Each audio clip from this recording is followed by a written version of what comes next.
It has been an upset-filled college basketball season. But in the tournament, the top seeds have prevailed. But Cinderella has failed. Locked On Podcast Network presents the 2024 NCAA Bracket Breakdown.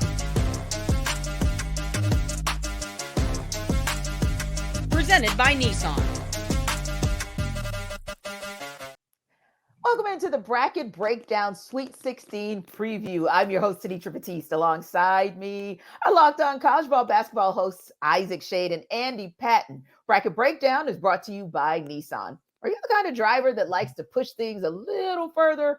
Ever wonder what adventure could be around the next corner? Take the Nissan Rogue, Nissan Pathfinder, or Nissan Armada and go find your next big adventure. Check them all out today at nissanusa.com. So guys, let's start by taking a look at how we got here and what have been the most impressive parts of this NCAA tournament so far. Andy, let's head out Midwest first and talk about Purdue's dominance, a 106-67 win over Utah State, thanks to another monster game, another two-way game from Zach Edey.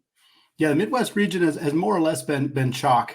Oregon made a nice upset. They took down South Carolina. That was a big win for them. Nearly took down Creighton. But for the most part, the Midwest region has been kind of one of the more, for lack of a better word, boring regions. But I don't think you can call what Purdue and Zach Edey have done in their first two games boring by any stretch, especially after kind of exercising the demons from last year, losing to the 16 seed.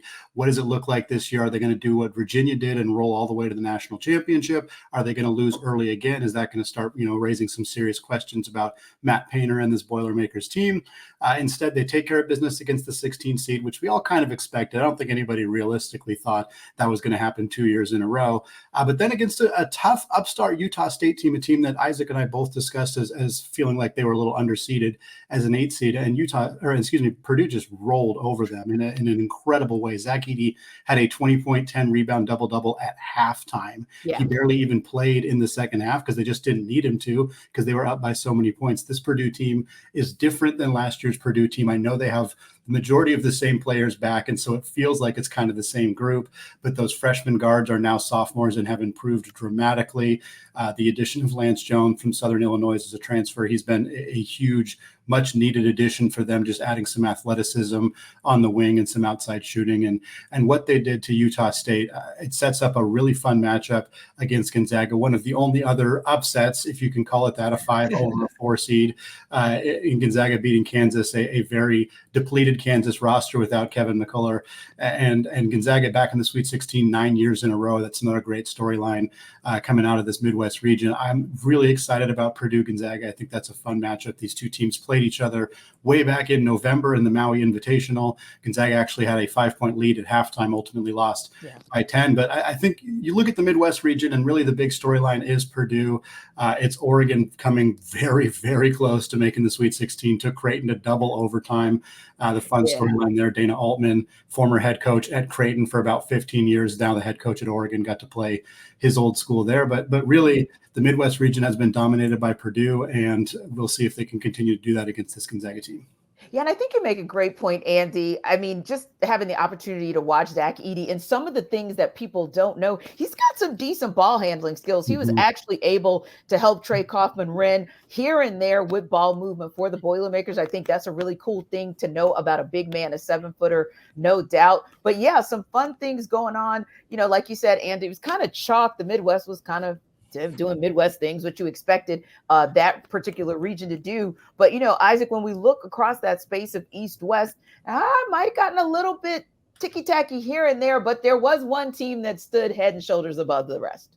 Yeah, as we go to the East, the number 1 overall seed UConn Huskies have proven in both of their outings why they're the number 1 overall seed, doing what you expect out of them in the 16 game.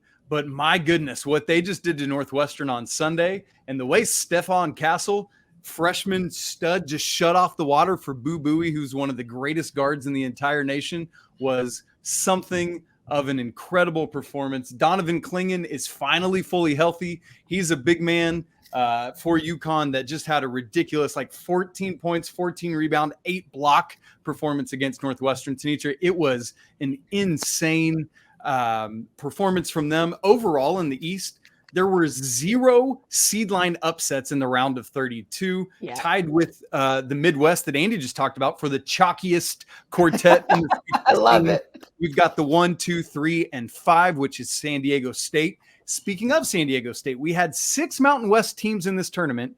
The Aztecs are the lone remaining member of that conference, and it's all because of Jaden Ledee, who was one of the stars of this tournament so far. 32 points in round 1, 26 points to cap Sunday night's action. Really, really good stuff. But let's not look too far ahead for UConn, because in the bottom half of this bracket, Illinois, the 3 seed, and Iowa State, the 2 seed, are playing some of their best basketball of the season. Really interesting article that came out over the weekend about how Illinois transformed their offense earlier this season after a conversation with legendary Villanova coach Jay Wright. Consequently, the dynamic duo of Terrence Shannon and Marcus Damask have combined for 90 points in these first 2 games. Which is absolutely crazy to think of. And you're right. Like, there was maybe a little something here and there that was kind of exciting, but it was just momentary because, like you said, I think for me, the most exciting thing, and this might sound a little bit crazy because we talked about it on our introductory show, but college basketball doesn't really allow for dynasties anymore. So for me, the exciting part was seeing the dominance of UConn, because there's an opportunity for us to see a back-to-back champion. So that to me was the exciting part of the East, if you will, Isaac, because I knew that we probably weren't going to get anything close to an upset in that space. But then you look at the South, Andy, and you see 5 of 8 first-round games were upsets. I mean, A&M over Nebraska, and you could just go on and on. It just kind of, now it got a little bit cray-cray over there for a minute, at least in that first round. Yeah, it looked like it was about to get even crazier. Potentially Texas A&M pulling off a stunning upset over Houston. They came. Houston, we almost had a problem. Within inches of pulling off this upset. Really, really fun basketball game. Perhaps the best game of the tournament so far. But Houston manages to prevail. They're back in the Sweet 16. But yeah, like you said, Tanitra, 5 of the first 8 games. A&M beat Nebraska. That's a 9-8. Not a huge upset, but still counts here. James Madison, the 12 seed, picks up the upset win over Wisconsin. NC State, perhaps the best story left in the NCAA tournament. They beat Texas Tech. They then get a chance to play Oakland in the second round, because Oakland, of course, upset Kentucky, the 14 seed, over the 3 seed there. Jack Golke made himself the name of the NCAA tournament, hitting so many 3-pointers. Tied or broke Steph Curry's record for most 3-pointers in the first 2 games of an NCAA tournament. I can't remember either way. Really incredible performance from him.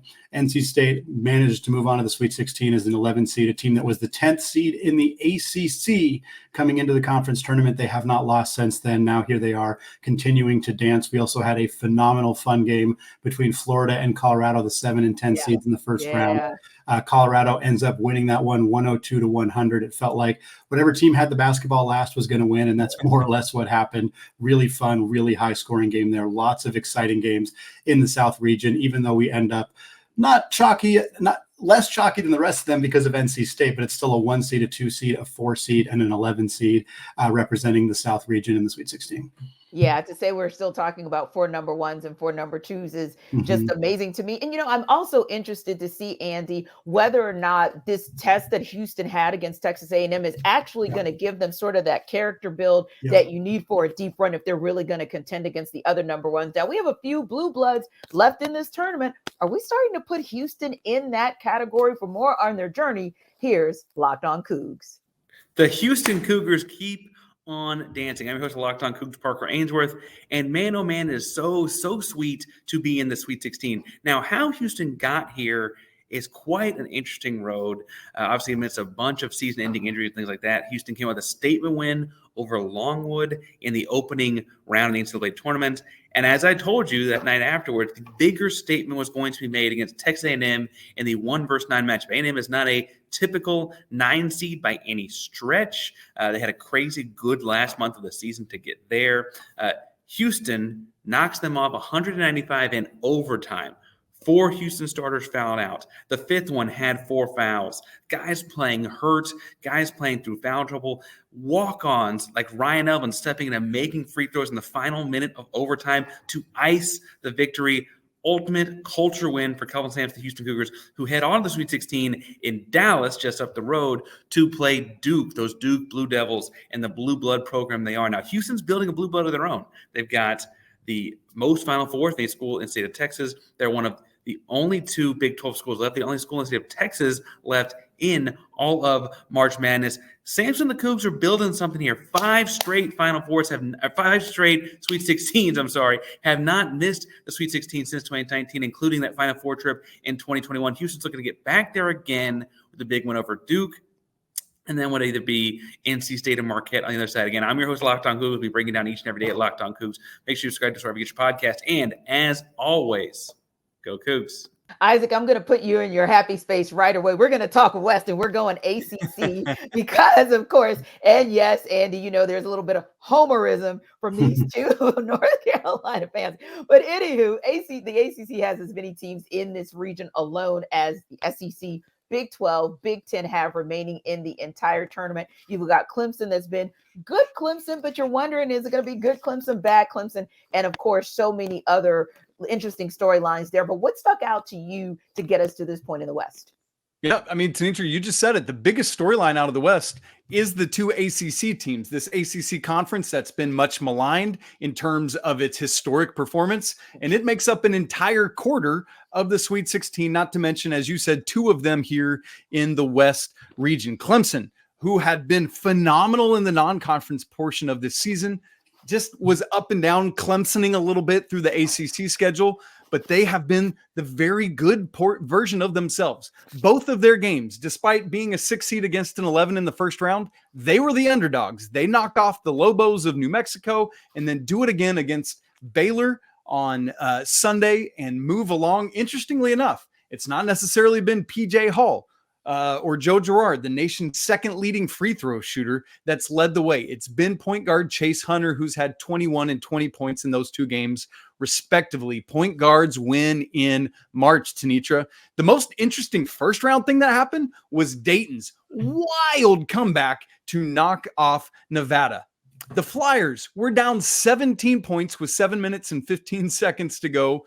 The Nevada's win percentage at that point was like 99.6%, like a probability. And then Dayton outscores them 24-4 down the stretch to claim that win and move on. But they just didn't have enough for Arizona in round 2, and Arizona moving on to that Sweet 16, very close to home there in LA. And by the way, Alabama is the other Sweet 16 team here. They've won in very Alabama style in game 1, scoring 109 points, but surrendering 96, Tanitra. And then game 2 against Grand Canyon, a knockdown dragout fight, 72-61. It was Alabama's second lowest scoring of the entire season. Correct. But here's the thing. Those games were Charleston and Grand Canyon. Big step up in competition as they face the Tar Heels on Thursday. Indeed. Coming up, UConn, Purdue, Houston, and Carolina all head to the Sweet 16. How will the big dogs fall? We'll talk about it. But first,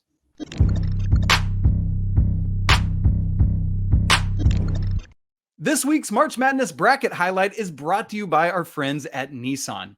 Each week, we're picking out one team that's really stood out, a team that's pushed it further than the rest. Just like any of the all-new 2024 Nissan SUVs, these guys were able to take it to the next level. The Iowa State Cyclones can only be described as a Pathfinder.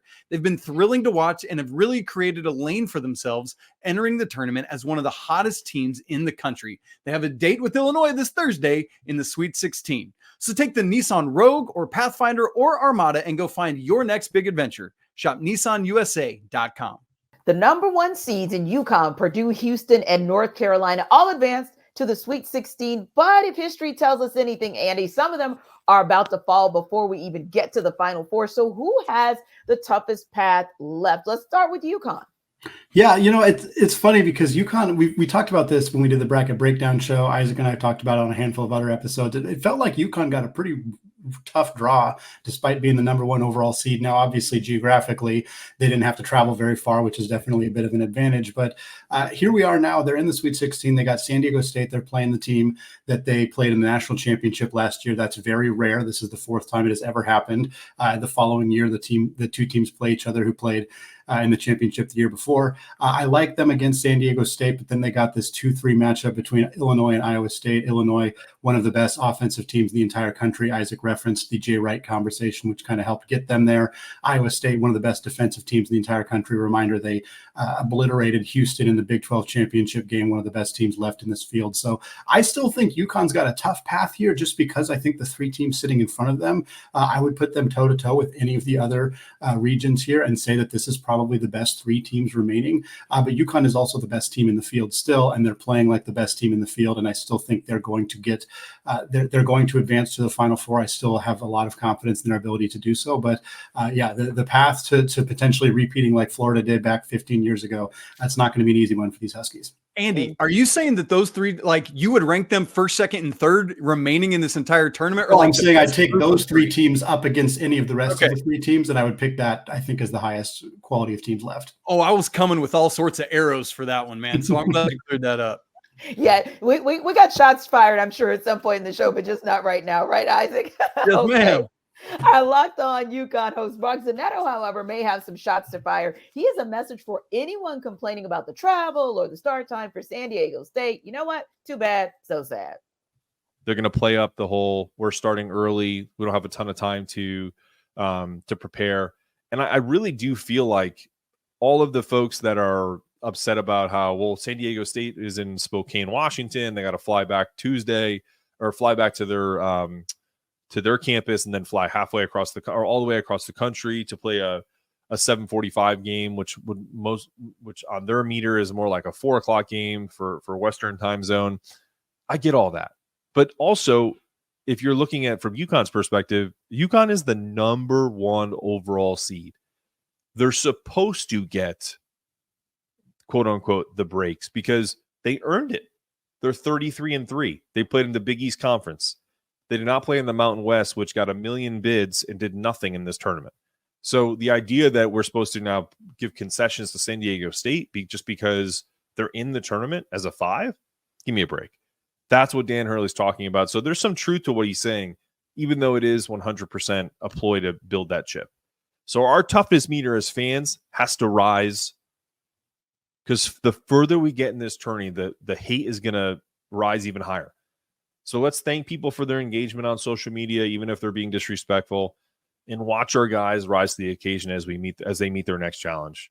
Basically, what Mark said, guy, was wah, wah, wah. He's just not here for the extra from San Diego State and the rest of this country. UConn, we press on. And speaking of pressing on, Isaac, Purdue continues to move on. After Selection Sunday, UConn in the East had that bracket of death, so to speak. But now some people think it might be Purdue. Yeah, Tincher, look, I like Andy's assessment of that group of 3 as maybe the toughest group of 3. I think this is the toughest group of 4 because Gonzaga, with all due respect to Kansas being shorthanded, Gonzaga makes this a tougher quartet than Kansas would have. So Purdue has to get through Gonzaga, and Gonzaga is one of maybe the 3 or 4 hottest teams left in this tournament, Tanitra. They've figured it out. They've put it all together. It took them a little bit of time, but that's going to happen when you lose a generational player like they did in Drew Timme. Like, that's just the nature of the beast. But Mark Few is a phenomenal basketball coach and has got this thing figured out. The Bulldogs are rolling. Zach Edey and Graham Ike. I know we're not previewing games yet, but that is going to be a fun front court battle. If Purdue is able to get through them, Tennessee and Creighton are both really good and for completely different reasons. So that's a whole different set of ball of wax that Purdue has to deal with. With Tennessee, it's their stellar defense and a much improved offense headlined by Dalton Connect. With Creighton, it's just a bunch of shooters and a guy we call Goose Egg, right, Andy? Yes, Mason Miller, who is the 5th starter, that just doesn't score much, but does a lot to help set up the other guys and do what they do. So either way, Purdue, I think, regardless of opponent, has the toughest both Sweet 16 and Elite 8 matchup left of these 4 number 1 seeds. Now, Andy, then there's North Carolina. Alabama doesn't exactly defend well enough to stop North Carolina, but Carolina, what are some of the things that we look at with them in terms of maybe one of their areas of, I don't want to call it weakness, but something that maybe Alabama might be able to exploit? Yeah, I think Alabama is a very, very, very good offensive team. They absolutely light up the Yeah, scoreboard. And yeah. we've seen Carolina show some dramatic improvement throughout the season on the defensive end of the floor. Huge shout out to Hubert Davis for finding ways to kind of work with the personnel that they had to make this team a better defensive team. And I think that Carolina's ability, they don't need to stop Alabama from scoring. They don't need to hold them under. They just need to play good enough defense that their offense can do what they do. And with RJ Davis and Armando Bacot and Cormac Ryan has come around lately, Elliot Cadeau has played phenomenal as a distributor for this team. If this team can just do enough offensively to score 80, 85 points, and again, they're going up against one of the weakest defenses remaining out of the Sweet 16. I fully believe they are capable of scoring that kind of point total. And while Alabama is also capable of scoring 80 or 90, I think Carolina's defense is good enough to get them through this game. They'll then take on the winner of Arizona Clemson. This Arizona team is elite offensively. That is the matchup every single person wants, because you get the Caleb Love versus RJ Davis, the two guards who started North Carolina but had some trouble working together in that backcourt. They have both thrived since they are apart from each other. Getting a chance to play against each other with an opportunity to go to the Final Four is a incredible potential storyline to keep an eye on. I love Tommy Lloyd's team. Really, really good, really athletic, very good offensively, but some of the same situations with Alabama, they're not quite as good on the defensive end of the floor. While Davis and Love will get the attention, if you get the Umar Ballo versus Armando Bacot matchup in the front court, that's phenomenal as well. And then we don't want to discount Clemson either. The ACC has been phenomenal. Why not have two ACC teams squaring off to potentially get into the Final Four? Worth acknowledging, North Carolina and Clemson split in the regular season, and they actually each won on the road. Clemson more than capable of taking care of Arizona, more than capable of beating North Carolina. I don't think that this is as tough of a trio of teams that they have to get through as what Purdue and UConn have to get through, but this is not an easy path for North Carolina. When you get in the Sweet 16, never really is. Yeah. Now, we talked earlier about kind of good Clemson, bad Clemson, Isaac. So now we're going to talk about good Duke, bad Duke. Houston taking on Duke, and it really is going to depend. The outcome of that game might depend on which Duke we get. That's absolutely right, Tanitra. I mean, they looked, to me, perhaps the best they've looked all season on Sunday. Ellipsis against James Madison, right? Like, was that more about Duke or was that more about the Dukes? And it's hard to know that because that's who we saw Duke play in this game. Jared McCain was an absolute dude. Started 6 of 6 from 3, finished with 8 3-pointers, 30 points, his second 30-point game of the season. Kyle Filipowski didn't really add a ton, but he didn't have to. Kind of like Andy was saying earlier about Zach Edey and Purdue on Sunday. So I love McCain. I love what this team's doing. One thing to watch, Jeremy Roach really did something to his pinky, had it taped. I mean, you could hear him screaming on the broadcast of that game. And so ultimately, I think Houston's front court is too physical for Kyle Filipowski, and the guards will come at McCain in waves, in Cryer, Sharp, and Shed. I think Houston does take that. But then we've got either Marquette or NC State. Man, can't count out NC State in this thing. Same thing. It's the DJs, right? DJ Horn on the outside, DJ Burns on the inside. Everyone finally got a chance nationally to see DJ Burns. He's a fleet-footed little Cinderella dancing around down there. He can dish it out. If you double him, he can take care of business. If you single him, he is a fun basketball player to watch. But Marquette, Tyler Kolek is back, and he's healthy, and he led Marquette on Sunday. So watch out for Houston and Marquette. But I would still say, for my money's worth, Purdue has the toughest remaining set of games. It'll be interesting to see how it plays out because 2008 is still the only year where all 4 1 seeds actually made the Final Four. Coming up, who makes the Elite Eight? Predictions on every game. But first,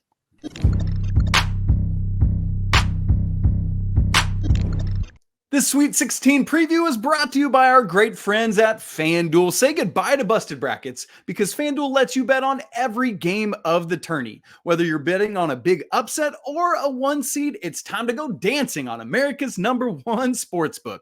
Right now, new customers get $200 in bonus bets if your first $5 bet wins. That's $200 to use on point spreads, money lines. You can even pick who's going to win it all. How about some national championship odds? UConn leads the way at +210, Houston +600, Purdue also plus 600, Arizona plus 850, Tennessee and North Carolina coming in 5th and 6th at plus 1100 and plus 1300 respectively. If you want to get in on that action, just visit FanDuel.com/lockedon and bet on college hoops until somebody cuts down the nets. Now, the moment our audience has been waiting for, it's prediction time. So we're going to go rapid fire. Andy, I'm going to start with you, and we're just going to one up them, one down them. Start with the one, UConn versus San Diego State. Who you got, Andy? I think just like last time these two teams played in the national championship, give me UConn. Donovan Clingan healthy is just enough to potentially neutralize Jaden Leday for San Diego State. I think UConn advances here, gets another chance to potentially make it to the Final Four and beyond. I'm right with you, Andy. UConn's the play here. Jaden Leday should have a great game, but too much firepower from Danny Hurley's teams. Huskies making it to the Elite Eight for the first time for a reigning national champ since 2007. Isaac, is it number 3 Illinois, or are we going with the 2 seed Iowa State? Here's the thing, Tanitra. I have Iowa State getting to the Final Four in my bracket. I know. But seeing what Illinois has been doing on offense, I don't care how bad their defense is. Second worst remaining defense next to Alabama. Illinois' offense prevails. They move on to the Elite Eight. No, I'm in disagreement here. I'm sticking with Iowa State. I'm sticking with your Final Four team here, the Cyclones. I know they didn't play as well against Washington State as maybe people would have expected them to do, but this team is so good defensively. I love when we get these high-level offense versus high-level defense matchups. It's always intriguing to see which side can kind of prevail. For my money, I'm taking Iowa State. I think they're going to do enough to neutralize Shannon and Damask and pull off a victory here and set up what would be a really fun matchup with UConn to get to the Final Four. So, Andy, are we talking about another upset by the 6 seed Clemson against the 2 seed Arizona? You know, I actually am going to go with Clemson in this one. And I think part of it is because Arizona has struggled at times this year. We've seen some inconsistencies from them. They've played well up to this point in the tournament, but Clemson is just absolutely red hot right now. I think PJ Hall versus Umar Ballo is an incredibly intriguing matchup. I think Arizona's backcourt is just enough inconsistent at times. The Caleb Love experience has its highs and it has its lows. And I think Clemson is good enough and disciplined enough to be able to take down Arizona and advance and set up what presumably would be an ACC matchup to get to the Final Four with North Carolina, although we'll see if Alabama has something to say about that. I'm with Andy here. I think Clemson has found something. They're playing their best they have all season. All the complementary parts fit so well together. I got to get my chef's hat like the Clemson band. I love it cheering on Ian Shefflin. Going to be great, but Clemson is going to spoil that Caleb Love reunion with his beloved Tar Heels. Speaking of, so North Carolina, your 1 seed, Bama, your 4 seed. Let's see for more on Bama's path forward and the possibility of that upset. Here's Locked on Bama. Hey, it's Luke Robinson with Locked on Bama. Yes, I'm on vacation in Atlantis, but I'm also keeping up with the Tide. I got to go and watch the Tide last night, win that big game against Grand Canyon. Look, yeah, it was a big game. Trust me on this. Grand Canyon's better than you think. But, you know, the best thing that came out of that game was that it seemed like Alabama had some other guys step up. They needed that. Mark Sears was carrying the team and carrying the team and carrying the team. All of a sudden, Mo Diabate comes in and he plays lights out. Maybe the best 9-point performance in Alabama history, quite frankly. So they got North Carolina coming up on Thursday night, late game in Los Angeles. It's going to be tough. They've got Armando Bacot. He's incredible. They've got RJ Davis. He's incredible. But if Alabama can get out and run and create their own pace, I like the Tide's chances. North Carolina definitely would be the favorite, but don't count out the Crimson Tide for winning this game. I think they definitely have a shot. What say you, Andy? Well, you know, I think I agree with Luke in the sense that if Alabama can get out and run, can make this a track meet, potentially they have an opportunity here. But I'm still rolling with the Tar Heels. I think that their overall offensive and defensive balance is just too good compared to Alabama, who struggles on the defensive end of the floor. I have no doubt that Alabama can make this a game and can put some pressure on North Carolina with Mark Sears and his outside shooting and the ability of this team to just really light it up, particularly from beyond the arc. But I'm still rolling with the Heels here. I think they're more balanced, and I think that's going to ultimately lead to them winning out here. Andy, are you trying to be punny by not saying you're rolling with the Tide there? I like it. Way to go. Very seriously, Alabama's defense, let's put some more numbers on it. In the entire 68 teams in this tournament, The only teams that were worse on defense at Ken Palm than Alabama were all seeded 12 or worse in this tournament. They are by far the worst. Like this group, the Alabama's defense is what is going to change this game unless they can just get bought in. Something to watch out for. Latrell Wrightsell had to leave their round of 32 game with another head injury. Coach Oates has been a little cagey about it so far, so we'll see if he's ready to go for them. Ultimately, RJ Davis and Armando Bacot, the inside-outside combination, just too much when you add in those guys, plus Harrison Ingram, Cormac Ryan, Elliot Cadeau, and that bench headlined by Seth Trimble. And Isaac, you want to talk about hobbled, maybe for different reasons, but we saw hobbled Houston struggle to get by Texas A&M, but they got there. So your 1 seed Houston going up against whichever Duke team shows up, that 4 seed, which one takes it? Well, I said it earlier. I think Houston's front court is too physical for Flip, but what I cannot wait for in this game is the backcourt battle between Proctor and Roach and McCain against Cryer, Shed, and who am I leaving out? Sharp. My goodness, that is going to be a dynamic battle in this game. Should be a lot of fun. Yeah, really hope that Roach is fully healthy with the pinky injury. If he's not at 100%, I think that puts Duke's chances, which I already think Houston's going to win, but Duke needs Roach at full 100%, playing his absolute A-plus basketball. If he does that, if he brings that and can neutralize Shed a little bit, that definitely gives Duke a higher chance. But again, like you said, Isaac, front court matchup, Houston's too strong, too physical. Duke doesn't, their lack of rim protection, I think, causes them some issues here. And I think Houston, like Tanitra said up at the top, they kind of get a rally the troops moment after narrowly beating Texas A&M. And I think they roll over Duke here and advance to the Elite Eight. And Andy, you talk about some A-plus basketball. You're an 11 seed NC State, and you got the whole tournament scared. So you're still here. You're taking on this 2 seed Marquette. Who wins and moves on? I'm going to take Marquette, and I almost hate picking against the 11 seed here. And this NC State team is absolutely red hot. Isaac mentioned the DJs, DJ Horn, DJ Burns, some phenomenal basketball.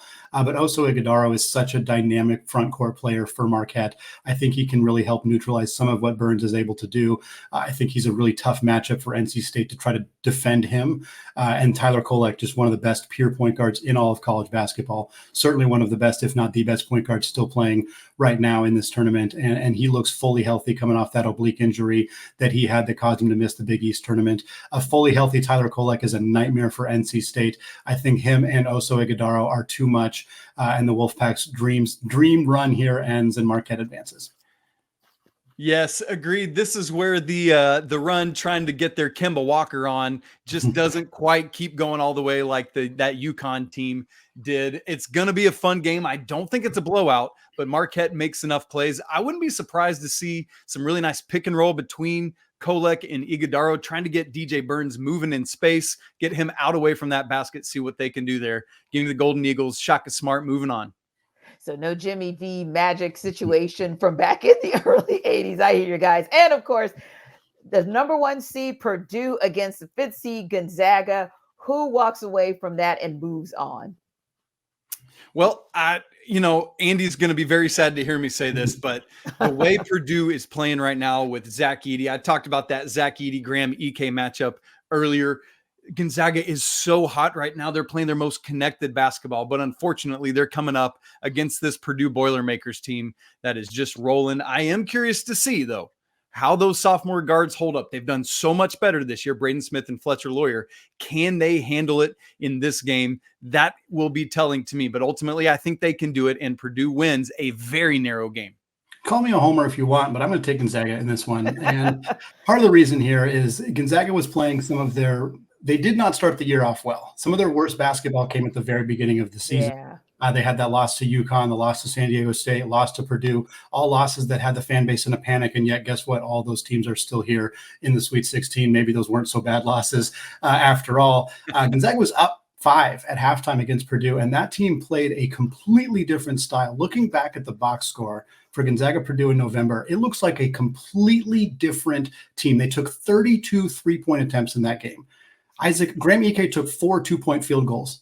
He took 6 3-point attempts. That is a completely different basketball team Wild. than the team that's playing right now. Dusty Stromer played 30 minutes. Ben Gregg played 21.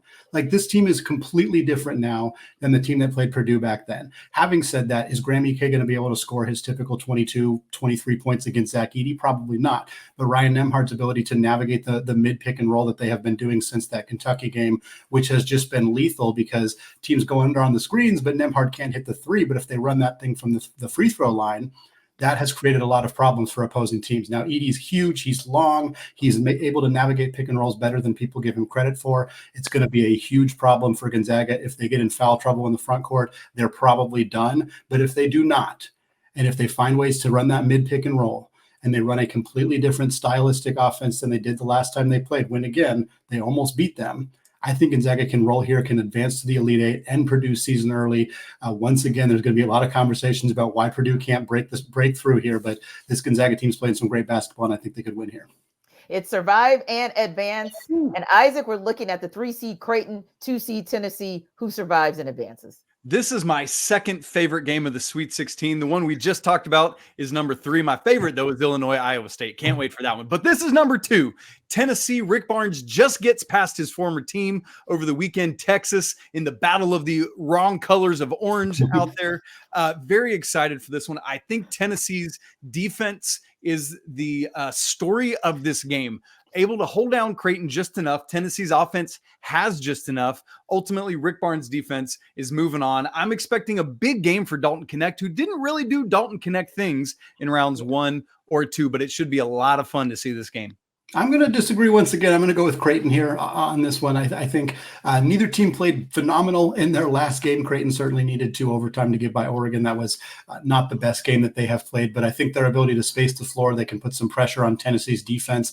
Ryan Kalkbrenner, to me, is the biggest key in this game. The tied for the biggest key with Dalton Knecht. Knecht is always a huge key just because if he's not going, Tennessee's not going offensively. But I think if Kalkbrenner can play physical, can battle for some rebounds, can keep Jonas Adu in check, I think there's a real chance that a Creighton team could play through Kalkbrenner, use Tennessee's defense squeezing on him to shoot some outside shots. If they're hitting their threes, if Shireman and Ashworth are playing well, give me Creighton to advance here to the Elite Eight.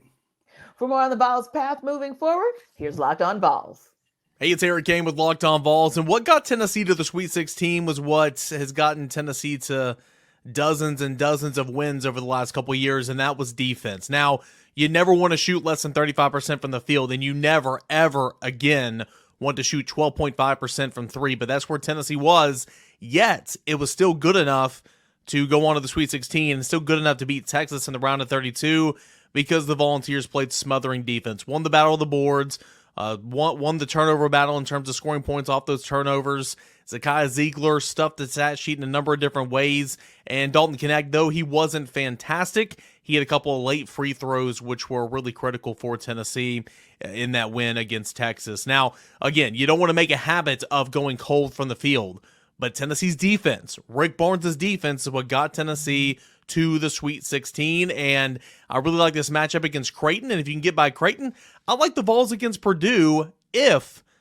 whoever plays Purdue, including Tennessee, gets a fair whistle against Zach Edey and some of those other bigs for Purdue, where I don't think a lot of teams in the country have gotten that fair whistle throughout the season. So Tennessee's a dangerous team. Tennessee can win in a lot of different ways, and Tennessee has Dalton Knecht, but it was the defense that told the tale for Tennessee in the round of 32. For more information on Tennessee basketball and the run throughout the Sweet 16 and the NCAA Tournament, check out Locked On Vols. All right, guys, time for our final predictions for the Final Four. Who, Andy, makes it to Saturday, April 6th? Well, I didn't want to pick 3 Big East teams because that feels ridiculous, but looking at the matchups here, I have UConn advancing in the East. I think Marquette is going to get by NC State, and I could see them taking down either Houston or Duke, so give me Marquette up there. Give me Creighton taking down Tennessee and taking down, in my bracket, Gonzaga, potentially Purdue in that one as well. And then give me the Heels coming out of the West region being the only non-Big East team in what would be an insane Final Four. Isaac, who makes your Final Four? I'm just marveling at Andy. That's incredible. 3 biggest teams in the tournament. I didn't want to go 3 1 seeds, so I decided, you know what? Let's go 3 Big East teams. What a story. Dude, I'm all in on that, Andy. Let's see that happen. Since I changed my pick to Illinois from my original bracket, I actually like UConn over Illinois in that matchup. So give me the Huskies now. Allie, our producer, Allie's going to be very happy about that. I do think the Tar Heels come out of the West, as Andy said. I'm sticking with my Tennessee pick over Purdue in the Elite Eight, and then got to ride with Houston still in the South. For more, check out your favorite Locked On College show, and make sure you follow and subscribe to Locked On College Basketball, your team every day.